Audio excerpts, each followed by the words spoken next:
মহান রব্বুল আলামিন প্রথম কি সৃষ্টি করেছেন।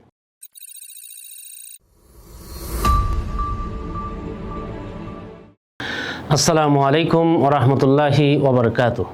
ইন্নাল হামদালিল্লাহ ওয়াসসালাতু ওয়াসসালামু আলা মান লা নাবিয়্যা বা'দা, আম্মা বা'দ। সুপ্রিয় দর্শক, মানাহিল টিভির পক্ষ থেকে আপনাদেরকে স্বাগতম। আজকে আমি একটি বিষয় নিয়ে আলোচনা করব যে মহান রব্বুল আলামিন প্রথম কি সৃষ্টি করেছেন।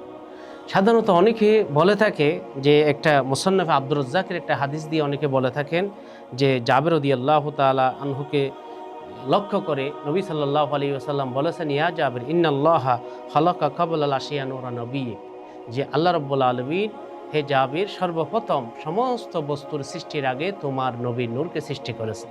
কিন্তু আসলে এই হাদিসের যদি সনদ আমরা যাচাই করি, দেখি এই হাদিসের কোনো ভিত্তি নেই, বরং এর বিপরীতে সহিহ হাদিস রয়েছে। আবু দাউদ শরীফে আছে, আউয়ালু মা খালাকাল্লাহু আল কলম, সর্বপ্রথম আল্লাহ রাব্বুল আলামিন কলমকে সৃষ্টি করেছেন। আবার বিভিন্ন হাদিসের ইশারার মধ্যে অনেকে পানির কথা বলেছেন, অনেকে আরশের কথা বলেছেন। যাই হোক, প্রথম সৃষ্টির মধ্যে তালিকার মধ্যে তিনটা বিষয় রয়েছে। কলমের কথা রয়েছে, পানির কথা রয়েছে এবং আরশের কথা রয়েছে।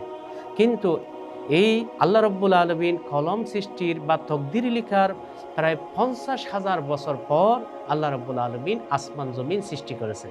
এবং আসমান জমিন সৃষ্টির করার পরও অনেক হাজার বছর পরে আল্লাহ রাব্বুল আলামিন মানব জাতি সৃষ্টির সিদ্ধান্ত নিয়েছেন। মানব জাতি সৃষ্টির মধ্যে প্রথম সমস্ত মানবের রূহগুলি সৃষ্টি করেছেন। সেখানে আমরা বলতে পারি রুহানিভাবে মহান রব্বুল আলামিন সর্বপ্রথম রূহে মুহাম্মদ সাল্লাল্লাহু আলাইহি ওয়াসাল্লামকে সৃষ্টি করা হয়েছে। তবে শারীরিকভাবে সর্বপ্রথম মহান রব্বুল আলামিন আদম আলাইহিস সালামের শরীরকে সৃষ্টি করেছেন। তাই শারীরিকভাবে আদম হলেন প্রথম মানব, আর রুহানিভাবে আধ্যাত্মিকভাবে প্রথম মানব হলেন সাইয়্যিদুনা মুহাম্মদুর রাসূলুল্লাহ সাল্লাল্লাহু আলাইহি ওয়াসাল্লাম। তবে তিনি যে প্রথম সৃষ্টি সেটা প্রমাণিত নয়, কোনো হাদিসের মাধ্যমে ইঙ্গিত পাওয়া যায় না। যে হাদিসের কথা রয়েছে সেই হাদিস অবশ্যই জয়ীফ এবং সেই হাদিসের কোনো ভিত্তি নেই। অসংখ্য মুহাদ্দিসিনে কেরাম এটাকে জাল বলেছেন, বরং বিভিন্ন সুফিয়ে কেরাম এটাকে বানোয়াট হিসাবে পেশ করেছেন। এই কথাটা বিভিন্ন আলিমগণ চিহ্নিত করেছেন। যারা জরহে ও তাদিল অর্থাৎ হাদিস যাচাই বাছাই করেন, সনদ যাচাই বাছাই করেন, তারা সেই সিদ্ধান্ত দিয়েছেন। এবং মুসলিম শরীফে এর বিপরীতে যে বলা হয়েছে যে আল্লাহ রাব্বুল আলামিন সৃষ্টি করেছেন আসমান জমিন সৃষ্টিরও আগে, এটা বলেছেন কাতাবাল্লাহু মাকাদির আল খালাইক ক্বাবলা আন ইয়াখলুকাস সামাওয়াতি ওয়াল আরদ বিহামসিনা আলফা সানা। অর্থাৎ আল্লাহ রাব্বুল আলামিন তাকদীরের পরেই 50,000 বছর পর আসমান জমিনকে তিনি কি করেছেন? সৃষ্টি করেছেন। তাহলে এর দ্বারা বোঝা যায় যে প্রথম সৃষ্টি আসলে নবী সাল্লাল্লাহু আলাইহি ওয়াসাল্লাম নয়। যে অনেকে মনে করেন আল্লাহ পাকের জাতি নূর থেকে নবী সাল্লাল্লাহু আলাইহি ওয়াসাল্লামের নূর সৃষ্টি করা হয়েছে এবং নবী আলাইহিস সালামের নূর থেকে সারা পৃথিবী সৃষ্টি করা হয়েছে।